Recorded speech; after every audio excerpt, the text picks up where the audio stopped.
New year, new MLB The Show 24, which means new Team Affinity sets. For people who bought the early release, you already have been grinding, I'm assuming, and know how important these Team Affinity cards are to your team. They're great in overall, and will certainly benefit improving your team, as well as it can help hunt for that Willie Mays collection reward card. 99 overall, bro, that card is crazy, man. Ignore this play right here. This is just background footage. I don't know what I was doing. But anyways, if you just got the game or you're far behind and want to get back into things, lucky for you, MLB The Show Team Affinity this year is easier. There are several ways to complete the program more than last year. You got the showdown, you got the exchanges, as well as the showdown exchanges, you also got the moments, and you got the missions. And lastly, you got the conquest. Now, I'm assuming you heard the phrase time is money, right? Well, showdown and exchange basically is a waste of both. Showdowns waste your time and exchange wastes your money. If you beat one showdown, it gets you around 11,000 Team Affinity points, which always takes forever. It's so frustrating. And exchanges expect you to exchange high-ass overall players like we have it, and it's not worth it. So you want to stick to moments, conquests, and missions. In Showdown, you only get 2,800 Team Affinity points per voucher. You get 4 vouchers when you complete a showdown, so as I was saying, not worth it. So moving on to the first strategy, moments. Every division has moments that you can complete for an easy 3,000 per moment. I think some may have 3, some may have 4, so you might get 12,000 Team Affinity points, or you might get 9,000, and they're really easy. They should take you no more than 4 tries unless you're Javier or Baez. No hate, he used to be one of my favorite players, but I swear to God, he can't even hit a beach ball. But as I was saying with moments, it's actually really helpful because you get sort of a head start to the program. You get specific divisional live series card for whatever moments you completed, and that can be helpful for when you do your missions. So before we get into missions, let's talk about the conquest. It's a little bit new from last year. They split each location-based division from both leagues all into pairs. So for example, the NL and AL East is one conquest. If you complete it, you still get 30k per program. So if I complete the East conquest, I get 30k for the AL East and I get 30k for the NL East. Basically 60k Team Affinity points per conquest, which is really good. You do play 10 teams, so it is longer, but I killed it in a Friday night as of recording. I did it about in an hour and a half. Just hop on a call, watch the new season of Invincible, and you're chilling.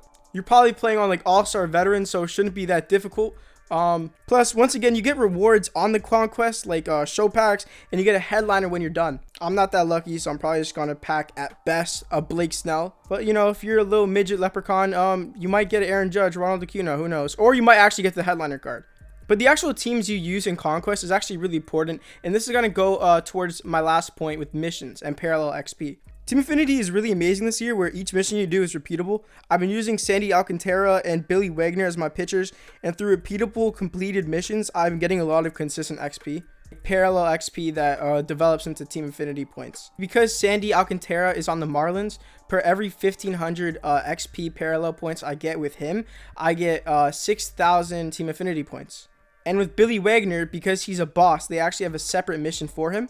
With every 3 innings that Billy Wagner plays, you get 10,000 XP. And this is only one example of a boss and the XP and the mission that you get with it. So many other divisions and their bosses have really good missions and have really, really good rewards per Team Affinity points. Like, I think Jose Leclerc has one where you get 10,000 Team Affinity points per strikeouts, I'm pretty sure.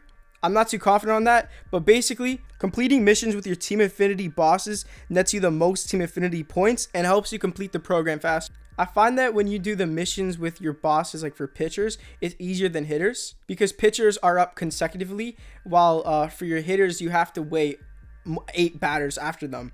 And it's also dependent on if your team is really hitting that day, or if maybe with that player, you get a perfect, but the game screws you and you get a fluky fly out. I feel like with the pitchers, you have more control and you can get more boss missions completed that way. It's more consistent. I don't know if that makes sense, but I just found it that pitcher bosses, the missions that they have are more consistent for me in missions than the hitters are. But yeah, repeatable missions are a W, and that's basically it. I'll quickly summarize and leave timestamps if you want to revisit. But basically, don't waste time on showdowns. Don't waste money/players on exchanges. Do moments, it's quick XP and gets you a head start in the game. As well as you have to do conquest, you get 30k XP a division. You get the actual rewards in the map like stubs, other XP bonuses, maybe rewards packs. Use bosses cards in these conquest games because you get more Team Affinity points per boss missions completed rather than just normal team missions. And lastly, missions are repeatable, so just playing the game can net you points. So after doing the conquest, my East rewards, my AL East was 21%, my NL East was 33%. So beating the conquest is significant and obviously helps you. as usual, leave a like, subscribe, comment down below if you use a different strategy. If you have any questions, I'll be there to answer them. Or if you want future videos of like tips or strategies in game that can improve your team or just improve your gameplay. So yeah, peace. Shut your bitch ass up.